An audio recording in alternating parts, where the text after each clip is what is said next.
Good morning, Flagler County. I'm Rich Carroll. You're listening to Flagler's Morning News on Tuesday, March 29th, and this local news is a service of Flagler County's Toyota dealer, Beaver Toyota, here to wow you. Authorities are still looking for a suspect in connection with Sunday's bomb threat at the Flagler Beach Pier. Chief Matt Downey says that a caller reported that the suspect had 6 pipe bombs at the end of the pier and was armed with a handgun. We wound up clearing the pier from the tip all the way to the boardwalk, shut traffic down for a 7-block area. And thanks to the assistance of the Flagler County Sheriff's Office and the St. Johns County Sheriff's Office, we were able to determine that there were no explosive devices on the pier. Chief Downey says the all-clear was issued about 6 hours later, and staff returned Monday morning to accommodate the property recovery process for those who were evacuated. This type of stuff puts a huge burden on public safety. We used a lot of resources for something that was a hoax, endangering people's lives, and that's just not tolerable. So we're encouraging anybody that has any information about it to either contact Detective Vinci or Crime Stoppers of Northeast Florida. For Flagler's Morning News, I'm Rich Petchke.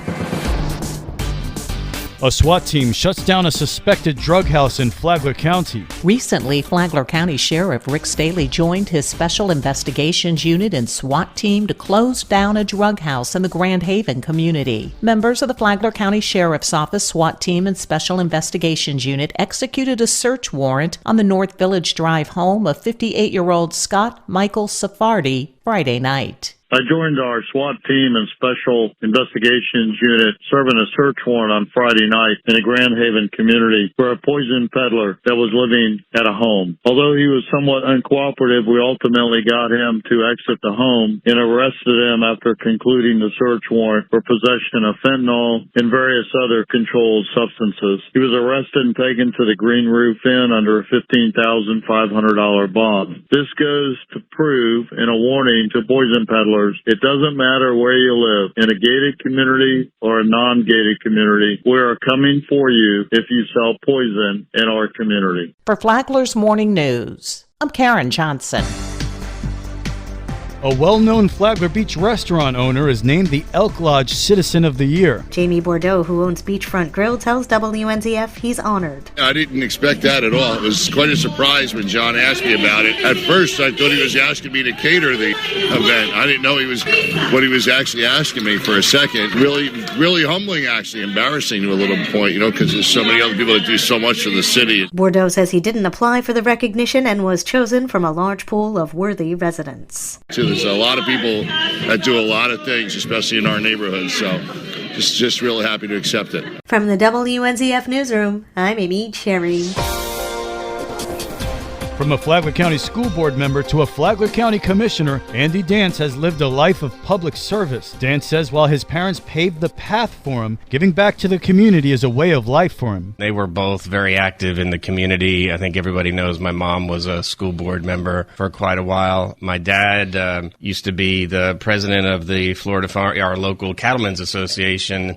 They worked tirelessly for Cracker Day. I love this community. I love Flagler County. I feel it's a duty for us to give back, and this is one way that I can. But it's rarely an easy job serving as an elected official. Dan says it's a shame politics has become so divisive. Because it does, I think, limit our pool of talent. A lot of people choose not to go through that because of how bad it's become online, and it's a shame. I think if the attitudes were different, more people would get into this if they didn't get bashed on everything they said.